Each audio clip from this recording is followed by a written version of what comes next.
Okay, just wanted to do a short video to show how I've managed to store all the contents of Street Fighter, the miniatures game. Please note this is no expansions. This isn't the small expansions. I didn't get those. This is the core box, the boss expansion, which came with the core box pledge, and the stretch goals. Okay, so how did I do it? Because when you assemble all of the terrain, you'll notice you won't have space. And if you sleeve cards, you also won't have space to put the cards anywhere. So this is the core box, and this is the meat and potatoes. So I've got both boards on the top. Then in the middle, I've got the boss miniatures, that's Akuma and M. Bison. Then only one is really weird. I've got all of the health trackers. It's really weird. Only one set of the trays on the bottom of the stretch goals box, I want to say, had this. So I actually did cut up. So we've got the tokens in baggies and dice in baggies. So we've got those 4 baggies for the dice and tokens. Then there's this one tray. So I effectively cut up what was to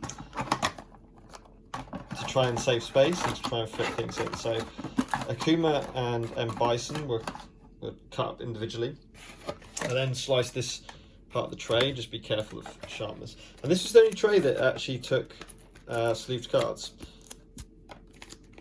it seems. So I've actually got 8 decks into here.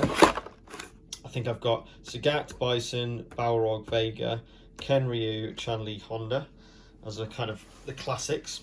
And then the rest I've just got in 2 decks per bag. So there's 2, 4, 6, 8, 10, 12. So I've got the 12 more, and then adding on the 8 is obviously your 20 core characters. Now I haven't done anything with the boss decks yet. That should be on top. Haven't done anything with the boss decks yet. They need to be sleeved and completed, of course, but I haven't done that yet. So, and then you leave a little bit of room down the side to put your tokens.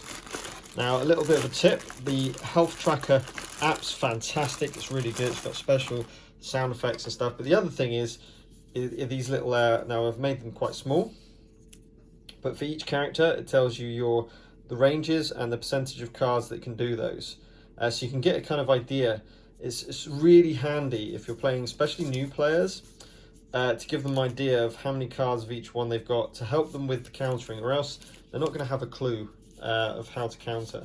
So this is a really cheat sheet to show percentages to help you with that aspect of the game.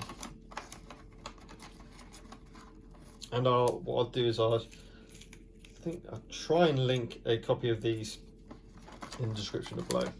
So that's the core box, and those just go on top. So that's all of the cards, the health trackers, the tokens and dice, and the boss miniatures, and the 2 boards. So that's our heaviest box. Next, I've got my boss expansions box. Now I've got space in here, and that's the first thing. This is my terrain box. So in here, I've got all of my terrain. Now, these are a bind to assemble. I've had to use PVA glue on them, or else I just don't see them staying put in terms of the boxes. Everything else is just push fit. Love those missiles, amazing. Cabinet, the tray. The trees are kind of dismantled, so they just need putting on before placing onto the board.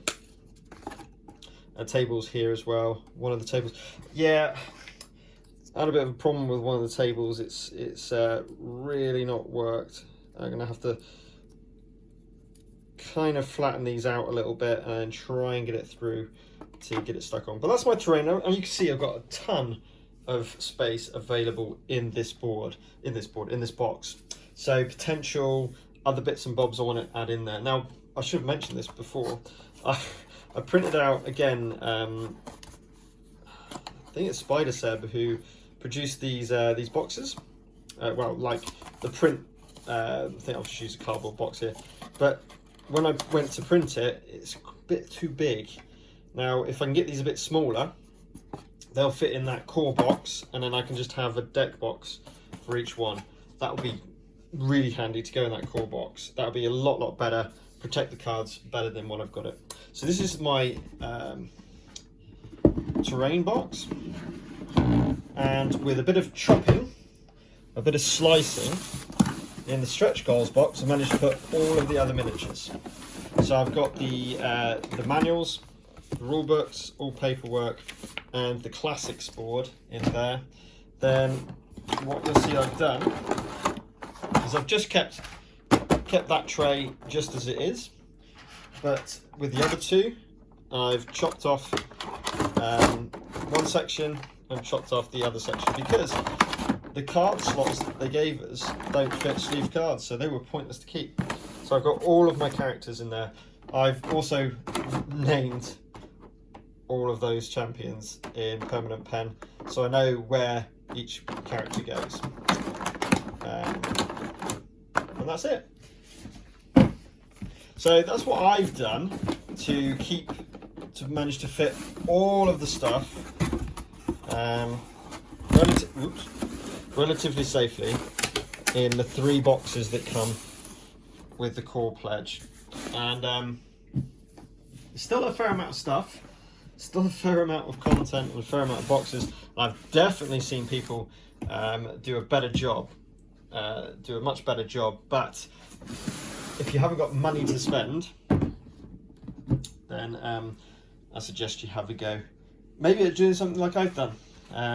But that's how I'm storing it and how I've managed to organise my Street Fighters game. I wanted to keep these 2 boxes. These boxes are beautiful. I love these boxes. I love the art on them and the UV spot highlight. They're so nice. So I wanted to keep those 2. The stretch goal box obviously is just a really good size to store all your miniatures safely. You could have them loose. You could magnetize them. People have done that. I mean, when you consider the amount of space that this stretch goal box takes up for the miniatures, for the size of the miniatures themselves, there is a fair amount of wasted space, obviously. You know what I mean? There's a fair amount of wasted space in these. So you put them all into the box. I just didn't want to damage anything like Vega's claws, because it seems, touch wood, that I've got a good set here with no problems, because people have had these claws completely bent out of shape. I'm pretty happy with mine. They're pretty solid, really. And everything else seems, yeah, fine. I haven't got any broken parts that people have got in their copies. So I want to keep them protected, and I find that these snap trays are, once you get the idea of where to click them, they're fine. I mean, it's not going to pull the paint job off, which is the most important thing. So yeah, I really like it. So that's how I'm storing my Street Fighters the miniature game. Just thought I'd do a short video to show how.